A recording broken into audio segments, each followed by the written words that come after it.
Αδύνατον εστί.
Here, visitor, and welcome to this sacred site.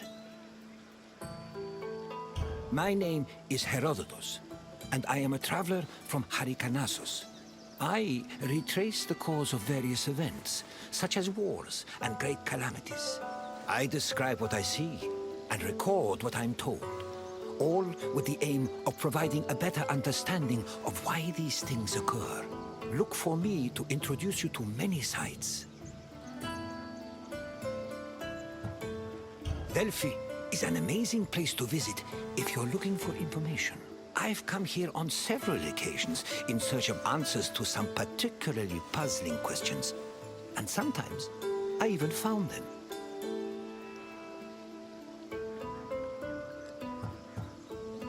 This is Delphi, home of the renowned oracle. Greeks considered it the navel of the world. Pilgrims and kings journeyed here from all over Greece and beyond, seeking advice from Apollo through the voice of his interpreter, Pythia. During your visit, you will experience the sanctuary through a pilgrim's eye and discover how important oracles and prophecies were to the people of Greece. Now, go off and begin your pilgrimage. I will be waiting for you at the end of your visit.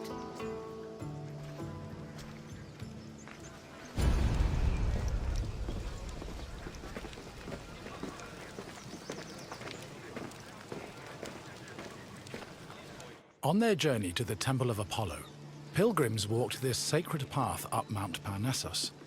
The summer sun beat down hot on their backs. Along the way, they took in the magnificent monuments, treasuries, and statues that adorned the road. These landmarks were tokens of people's reverence for the oracle's benevolence. All were dedicated to Apollo, and most were offered by cities to commemorate military victories. The monuments represented not only their donors' piety, but also their power and wealth. The sanctity of Delphi has endured to the present day, and visitors still take this very same route.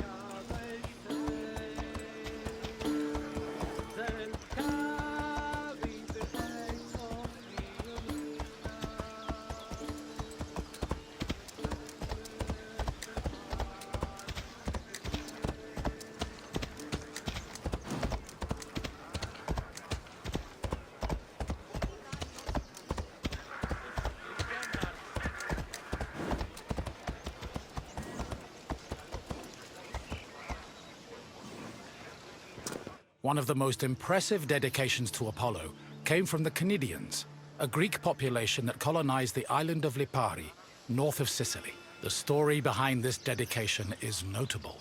The Cnidians were at war with the Etruscans in the Tyrrhenian Sea. Seeking a good omen, the Cnidians consulted the oracle, and following her advice, they successfully captured 20 enemy ships. To thank Apollo, they offered the god the same number of statues as ships seized.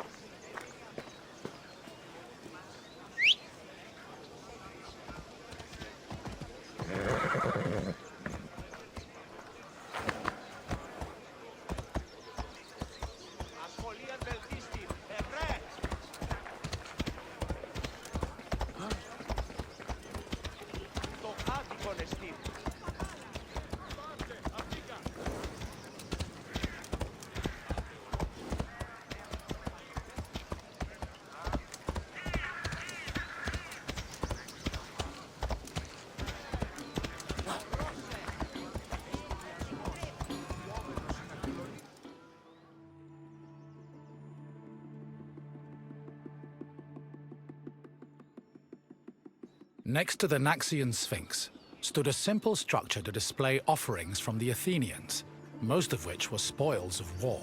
In particular, these offerings, called ex-votos, were prows of sunken Persian ships. The Athenians built the portico after their naval victory over the Persians in 478 BCE.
Once arriving before the temple, pilgrims wishing to consult the oracle had to first pay a tax. This tax gave them the initial right to approach the altar of Apollo and make an animal sacrifice to the god.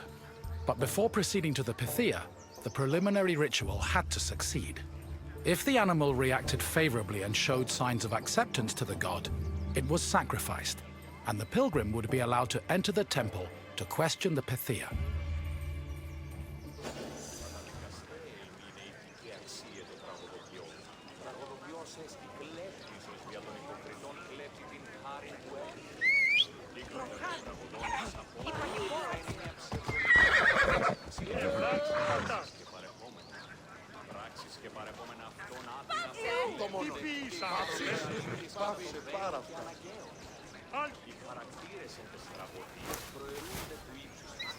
Ορατών το ψέμα σου. Γιατί εσύ άλλοι έκραξαν.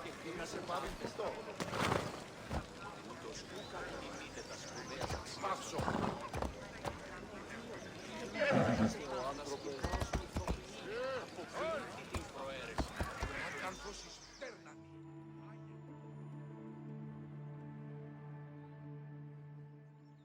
At last, we arrive at the Temple of Apollo, where the oracle relayed her prophecies. The temple was the final destination of those seeking an audience with the Pythia, and its appearance matched the majesty of its purpose.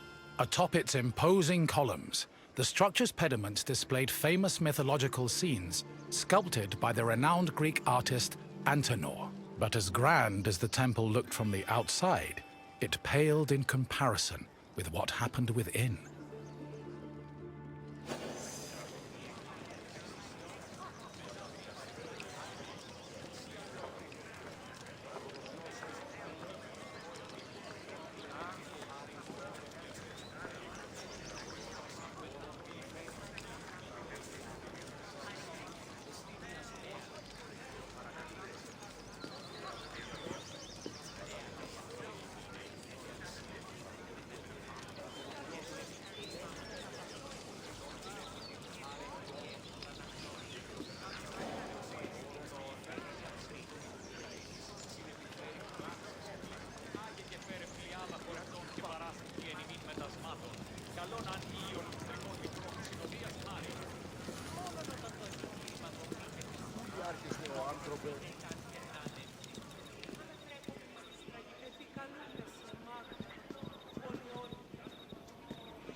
prophecies were given in the most restricted part of the temple, the Adyton, by a chaste woman known as the Pythia.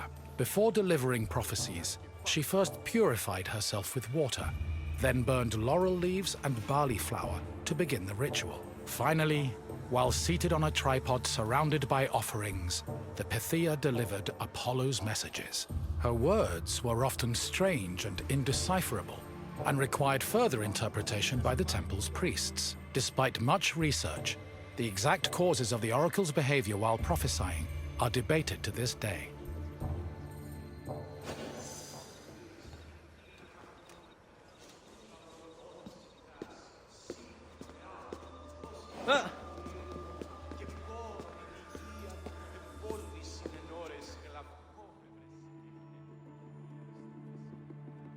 Myths say that while searching for an oracle who could impart their words to mortals, Apollo established a sanctuary on Mount Parnassus.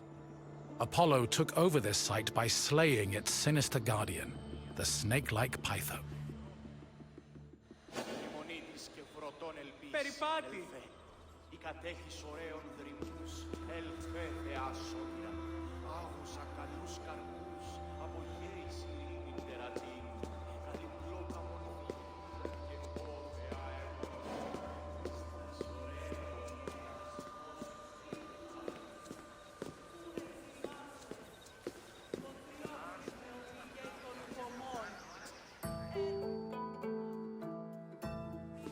Your visit is complete. I hope you now understand how important this sanctuary was, and how it affected the lives of people both in the Greek world and beyond its borders. To be honest, I could speak about Delphi all day. But what would you like to do now? As you wish. It has been a pleasure sharing Delphi with you.